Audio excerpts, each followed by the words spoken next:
할렐루야, J 빌리지입니다. 로마서 8장 5절에서 6절입니다. 육신을 따르는 자는 육신의 일을, 영을 따르는 자는 영의 일을 생각하나니 육신의 생각은 사망이요 영의 생각은 생명과 평안이니라. 아멘. 예수님을 영접하는 기도는 참으로 소중합니다. 그러나 그것은 이제 문으로 들어선 것일 뿐입니다. 그것을 모르는 교인들이 너무나 많습니다. 모르기 때문에 또는 게으르기 때문에 문 안에 들어섰지만 그 다음 계속 들어가지 못하고 어정쩡한 사람이 많습니다. 즉 주님을 믿습니다 해놓고는 여전히 자기 육신대로 사는 교인들은 왜 그렇게 된 것일까요? 그 이유는 먼저 믿은 사람들이 괜찮아 그렇게 해도 주님은 다 이해하셔 이렇게 엉뚱한 격려를 하기 때문입니다. 아주 오래전의 일입니다. 나는 어렸을 때 순대를 좋아했었는데 어느 날 성경을 읽다가 이젠 그만 먹어야겠다라는 생각이 들었습니다. 순대라는 음식에는 돼지피가 들어갔기 때문인데 구약에 피를 먹지 말라는 말씀이 마음에 계속 걸렸기 때문에 한번 결심한 후에는 한 번도 먹지 않았습니다. 어느 날 시장에 가서 순대 파는 가게에 들러 순대는 빼고 다른 부위를 좀 사겠다고 했습니다.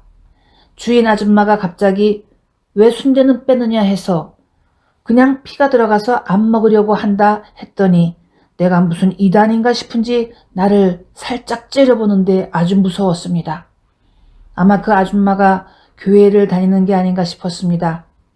어쨌든 가족이나 친척이 교회에 다니는 것 자체가 너무나 대견해서 교회를 다니며 무슨 짓을 하든 무엇을 먹든 아무 지적도 못하고 교훈도 못 주고 좋게 넘어가는 경우들이 많이 있지요. 지금 이 본문에서 육신을 좇는 자는 이라고 했는데 그것은 교회 밖의 불신자를 말하는 게 아닙니다. 불신자도 포함을 시킬 수 있으나 지금 사도 바울은 로마의 교인들에게 말하고 있는 것을 알기 바랍니다. 여러분은 주변에서 자기 육이 너무 강해 바로 자기 자신과 늘 싸우는 사람들을 본 적이 있을 겁니다. 남이 아닌 자신과 싸우는 사람, 그런 곳에 시간을 보내는 사람들이 많이 있습니다. 나는 주님께로부터 많은 복을 누리고 사는 어느 여 집사가 옛사랑을 우연히 만나 남편 몰래 만남을 갖고 경치 좋은 곳으로 여행도 다녀왔다는 소식을 들었습니다. 그런 것을 보고 그냥 추악하다 이렇게 말하면 됩니다. 주님께서 주신 복으로는 성에 안 찼나 봅니다. 사실 대부분의 문제라는 것은 이웃들이 만들어 가져오는 것보다 자기의 육을 따라 행동하면서 발생하는 게 훨씬 많습니다. 그래서 첫사랑이니 옛사랑이니 남편 몰래 아내 몰래 만나다 아프기도 하고 사기를 당하기도 하고 망하기도 하지요. 하나님께서 징계를 주신 것입니다. 육을 따라 살면 문제들도 같이 뒤따라오는 것을 잊지 말기 바랍니다. 돈 문제도 그렇습니다. 누군가 높은 이자를 줄 테니 돈을 투자해라 하면 처음에는 미심쩍어 하다가 정말 통장에 큰 이자돈이 몇 번 들어오니 이거 정말이네 하면서 여기저기서 돈을 빌려 진짜 투자를 하다 여러 사람을 망가뜨리는 그러한 경우들이 있습니다. 자기 유기시키는 대로 하다가 망하는 것이지요. 특히나 교인들은 높은 이자놀이가 하나님께서 엄하게 금지하신 것임을 꼭 알아야 합니다. 내 피 같은 돈 하면서 돈은 귀하게 여기면서 귀신이 그 돈을 가지고 사기치는 것을 왜 잊어버립니까? 어느 곳에 기적과 신유가 강하게 나타나는 하나님의 종이 있었습니다. 얼마나 강력한지 먼 외국에까지 소문이 났는데 어느 날 외국에서 심각한 병으로 고통받던 유력한 정치인이 정말 귀한 선물들을 잔뜩 준비해 주의 종을 찾아왔습니다. 결국 기적의 치유가 일어나 기쁜 마음으로 선물을 주었지만 그 하나님의 종은 웬일인지 한 가지 작은 물건도 받기를 원하지 않았습니다.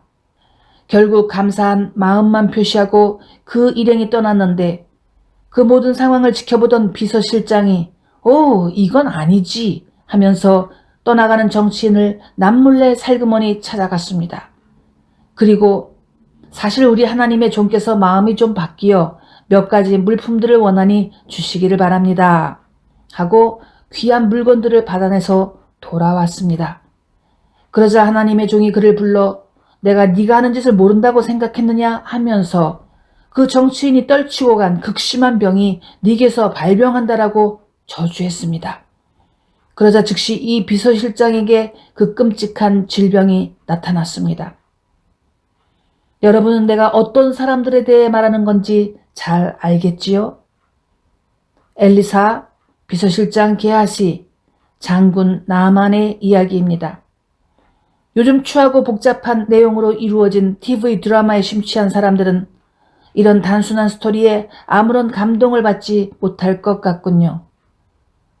성경 내용은 너무 시시해요. 드라마가 훨씬 재밌어요. 그렇습니까? 어쨌든 이 게하시 같은 사람은 여기저기에 너무 많습니다. 그는 자기 육을 따라 생각하고 말하고 행동하다가 생각지도 않은 문둥병을 받았는데 엘리사로부터 직접 저주받아 생긴 것이니 그것을 어떻게 치유할 것인가? 딱하게도 그 후에 나았다는 스토리는 나오지 않습니다. 나는 어느 한국교회에서 여러분 우리 교회의 저력을 보여줍시다. 그러한 슬로건을 사용하는 것을 보았습니다. 아주 끔찍했습니다. 그러한 말을 생각해낸 것도 끔찍하지만 보다 더 끔찍한 것은 그것을 밖에 내걸기 전에 안 된다고 지적하거나 교정해줄 사람이 그 교회에 아무도 없었다는 사실이지요. 그야말로 육신을 좇는 일을 마음껏 하는 것인데 게하시의 쓰라린 교훈이 몹시 필요한 상태인 것 같습니다. 아니 무슨 그런 악담을 하세요. 그럴 수도 있는 거 아니에요? 아닙니다. 그럴 수도 있는 게 아닙니다. 그런 것이 옳다면 엘리사의 최측근 게하시는 왜 용서를 받지 못한 것입니까? 엘리사가 이렇게 말할 수도 있지요. 아이고 이 철없는 게하시야. 그렇게 살면 안 된다. 너 그 비싼 물건 얼른 갖다 주고 빨리 회개 기도하여라. 내가 마음 같아서 널 징계 좀 하고 싶으나 그래도 네가 내 비서실장인데 봐줘야지. 이렇게 말하지 않았겠습니까? 그러나 엘리사는 그런 식으로 어물쩍 넘어가지 않았습니다. 왜 그렇지요? 아마도 최측근이라 비서실장이라 더 단속한 것 같습니다. 게다가 나아만 장군한테 엘리사의 이름을 팔아 귀한 물건들을 받아왔습니다. 여러분, 우리 교회의 저력을 보여줍시다. 이게 마음에 드십니까? 언제 예수님이 교회들에게 육이 가득 찬 추한 그런 말을 쓰라고 했습니까? 다시 본문을 보겠습니다. 사도 바울이 육신을 좇는 자라고 한 것은 불신자일 수도 있으나 지금 말하고 있는 대상은 불신자들이 아니라 로마의 교인들이었습니다. 이 말들은 로마의 교인들에게 보내는 내용이었습니다. 우리가 알다시피 사도 바울조차도 이런 말을 했었지요. 형제들아 내가 그리스도 예수 우리 주 안에서 가진 바 너희에 대한 나의 자랑을 두고 단언하노니 나는 날마다 죽노라. 아멘. 고린도전서 15장 31절입니다. 나는 날마다 죽노라. 그렇게 희생적인 바울이 어떻게 그런 고백을 했을까요? 혹시나 자신이 자기의 육으로 자기의 인간적인 열정으로 주님을 앞서갈까 염려해서 한 말이 아니겠습니까? 사도들이 24시간 성령으로 충만했다고 생각하지 마십시오. 그들도 사도 바울과 같은 심정이었을 것입니다. 나는 날마다 죽노라. 어떤 집사님이 말했습니다. 예수님을 믿지만 지난 20년간 종종 악몽으로 시달립니다. 사람이 잘 자면서 숙면을 취하고 휴식을 취해야 하는데 종종 이리저리 방황하거나 절벽 같은 데를 오르락 내리락 하는 꿈으로 아주 고달프다고 했습니다. 이런 것은 사람을 지치게 하고 반은 사망한 것이나 다름없습니다. 여기에 육신의 생각은 사망을 준다고 했습니다.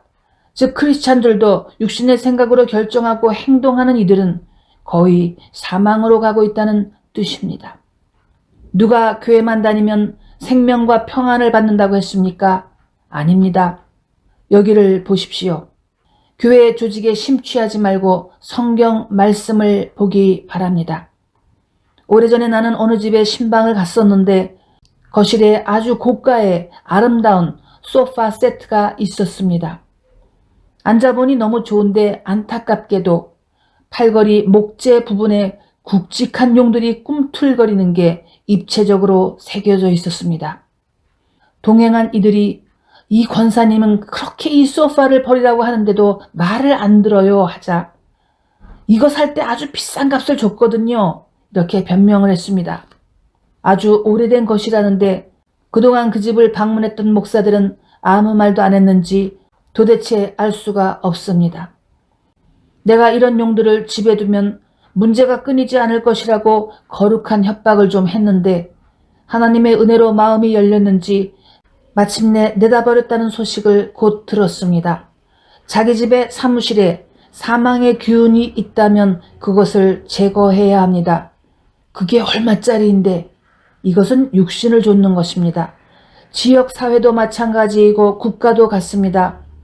과거에 고종의 왕비인 민비가 엄청난 거금을 들여 구술했다는 역사적 기록이 있는데 그 결과가 무엇입니까? 죽어도 곱게 죽지 못하고 처참한 꼴을 당했습니다. 그리고 나는 조선의 국모다 라는 멋진 말만 부각하는데 그래서요? 사람은 가정은 도시는 국가는 누가 억지로 끌어서 사망길로 가는 게 아닙니다. 다 스스로 결정해서 생명과 평안도 얻고 또는 사망길로 끌려갑니다. 늘 최종적 결론은 본인이 만드는 것입니다.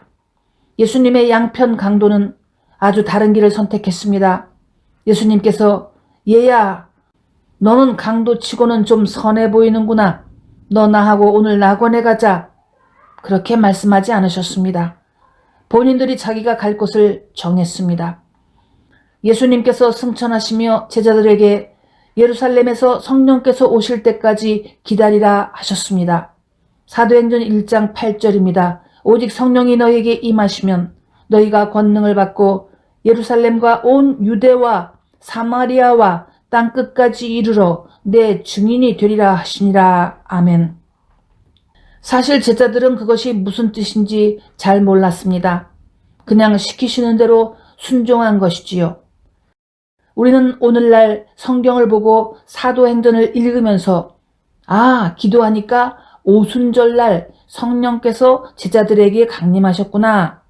불같이 바람같이 오셨구나 하며 그때의 상황들을 알 수 있으나 제자들은 그런 게 아니지 않습니까? 아무것도 모르고 성령께서 어떻게 오실지도 모르고 막막한 심정으로 기도에 힘쓴 것뿐입니다. 그때 120명쯤이라고 했는데 그것도 애초에 본인들이 각자 결정한 것입니다. 성령이 오신다고? 능력을 주신다고? 뭐가 뭔지 모르겠군. 그러나 예수님께서 그렇게 말씀하시니 한번 해보자 하면서 모인 제자들이 120명이 되었고 분명히 안 온 사람들도 있습니다. 모인 제자들이 계속 기도에 힘썼는데 정말 성령께서 능력으로 그들에게 오신 것이지요. 할렐루야. 오늘날도 같습니다. 나는 내가 존경하는 어느 목사님의 설교를 간혹 듣는데 흥미롭게도 그 목사님 교회는 방언을 하지 않고 그것을 인정하지 않고 있습니다. 그럼에도 내가 아는 것은 그 교회는 이단도 아니고 그 목사님의 자세나 메시지는 참 좋습니다. 그래서 나는 간혹 들으며 나 자신을 반성하기도 하고 더 추스리기도 합니다. 방언을 인정하지 않는 것이 내게는 의아하지만 그것도 그 교회 목사님의 결정이고 나는 그 교회에 대해 무식하게 방언을 할 줄 모른다니, 방언을 인정하지 않는다니 라고 비난할 생각은 없습니다. 안타깝게도 견해가 다른 것인데 그런 결정을 하기까지 어떤 이유들이 있었겠지만 그것이 옳으니 그르니 언쟁을 시작할 필요도 없다는 그런 생각이 듭니다. 이젠 시간이 급박하고 각자 알아서 자기 길을 잘 가면 된다는 생각이 들 뿐이지요. 우리에게 생명과 평안을 주시는 성령님은 누구십니까? 성령님은 거룩한 하나님의 영이십니다. 성령님은 하나님 아버지의 비서도 아니고 보조 역할을 하는 다른 분이 아닙니다. 하나님 자신이 돼 거룩한 영으로 우리에게 은혜를 주시는 성령님인 줄 믿으시길 바랍니다. 그런데 안타깝게도 오늘날은 거룩한 성령님에 대해서는 별로 관심이 없습니다. 만일 능력의 영, 권능의 영, 기적을 일으키시는 영, 치유하시는 영이라고 하면 사람들이 귀담아 듣지요. 그러나 거룩한 영에 대해선 낯설어 합니다. 대부분 거룩한 삶, 거룩한 생활 이런 것들에 대해서는 시간을 사용할 마음이 별로 없습니다. 그런데 성령님의 최고의 파워는 우리에게 벤츠를 주시는 게 아니라 우리가 예수님을 더 깊이 이해하고 사랑하고 하나님을 경외하는 길로 들어서도록 힘을 주시는 것인 줄 믿으시기를 바랍니다. 벤츠는 좋은 차량이요 좋은 도구이긴 하지만 혹시 그것이 기도 응답으로 받은 것이라 할지라도 그 멋진 차량이 우리를 반드시 영생으로 인도한다는 보장은 못합니다. 벤츠니 BMW니 아우디니 잘 타고 다니다가 지옥 절벽으로 추락한 교인들도 아주 많습니다. 차량이 나빠서 그랬습니까? 아닙니다. 본인들이 운전을 잘 못해서 그런 결과가 나왔습니다. 최근에 사막의 성자, 수도원 운동의 창시자 안토니오에 대해 알게 되었습니다. 개신교인으로서 이런 사막의 성자니 하는 말을 들으면 캐톨릭인가? 라고 의아해할 수도 있겠으나 이런 사람들은 캐톨릭 교리를 따른 사람들이 아니라 진정으로 예수 그리스도의 말씀에 순종한 이들로서 평생 거룩한 주님을 본받는 삶을 살다 주님께로 갔습니다. 그들은 오늘날 현대의 크리스찬들이 목매어 부르는 더 큰 집, 더 큰 차, 더 큰 비즈니스, 더 큰 교회 빌딩에 아무런 관심이 없었고 어떻게 하면 기록된 말씀대로 인생을 드릴까 거룩한 근심을 하던 제자들이요 우리들에겐 거룩한 선배들이 됩니다. 고급스러운 저택, 개인 자가용 비행기 이러한 것들은 멋진 간증들을 발표할 수단들이 되기는 하겠으나 역시 영생과 평안을 준다는 보장은 여전히 없습니다. 성령의 능력을 더욱 사용하십시다.